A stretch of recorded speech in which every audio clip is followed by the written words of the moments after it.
கடவுள் இருப்பதை உணர்வது எப்படி? ஓர் ஆன்மீக கதை. கடவுளிடம் பக்தி கொண்ட ஒருவர் தான் கடவுளை உணர முடியாததால் அது குறித்து கேட்க ஒரு மகானிடம் சென்றார். கடவுள் எங்கு இருப்பார், எப்படி இருப்பார், அவரை உணர்வது எப்படி என்று அந்த மகானிடம் அவர் கேட்டார். அதற்கு அந்த மகான், கடவுள் எல்லா இடங்களிலும் இருக்கிறார், சர்வ ஞானமும் பெற்ற அழியாத பேரின்பம் நிறைந்த வடிவம்தான் கடவுள், நீயும் கடவுள்தான் என்றார். அதற்கு பக்தர், அப்படியானால் ஏன் என்னால் உணர முடியவில்லை என்று வினவினார்.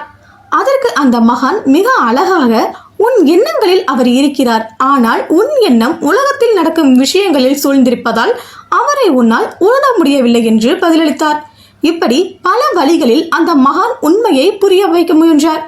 ஆனால் அந்த பக்தரோ அதை புரிந்து கொள்ள முடியாமல் தவித்தார். இறுதியாக அந்த பக்தரை ஹரித்வாருக்கு செல்லும்படி அந்த மகான் கூறினார். அங்குள்ள கங்கை நதியில் ஒரு அபூர்வமான வண்ணத்தை கொண்ட ஒரு மீன் இருக்கிறது என்றும் சொன்னார்.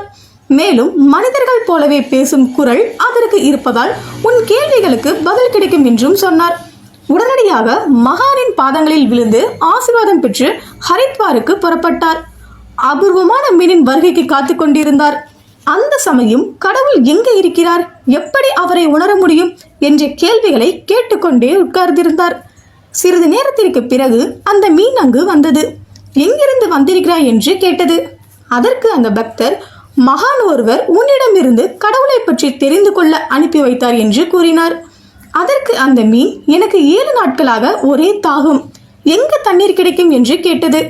அதற்கு பக்தர், பைத்தியக்கார மீனே, வலது இடது மேலே கீழே என்று எல்லா பக்கங்களிலும் தண்ணீர் தானே என்று பதிலளித்தார். உடனே மீன் கொஞ்சம் கடுமையாக, நீ தேடிக்கொண்டிருக்கும் கடவுளும் அப்படித்தான், எல்லா பக்கங்களிலும் இருக்கிறார் என்று மிக அழகாக கூறியலாயிற்று. அந்த பதிலை கேட்டு திருப்தி அடைந்த போதிலும் ஒரு சந்தேகத்தை முன்வைத்தார்.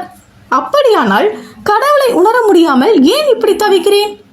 அதற்கு அந்த மீன், இதே கேள்விதான் எனக்கும், தண்ணீரால் சூழ்ந்திருக்கும் எனக்கு ஏன் தாகம் தணியவில்லை என்பதுதான். மீனின் வடிவமைப்பு குறித்து அந்த பக்தன் நன்கு அறிந்திருந்தான்.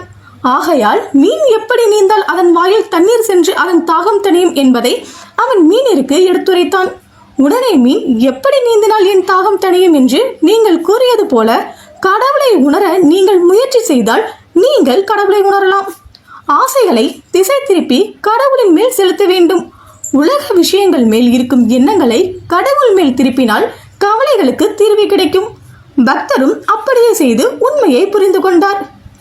நீதி, கடவுளை அடைய வேண்டுமென்றால் எண்ணங்களை அவர் மீது செலுத்த வேண்டும்.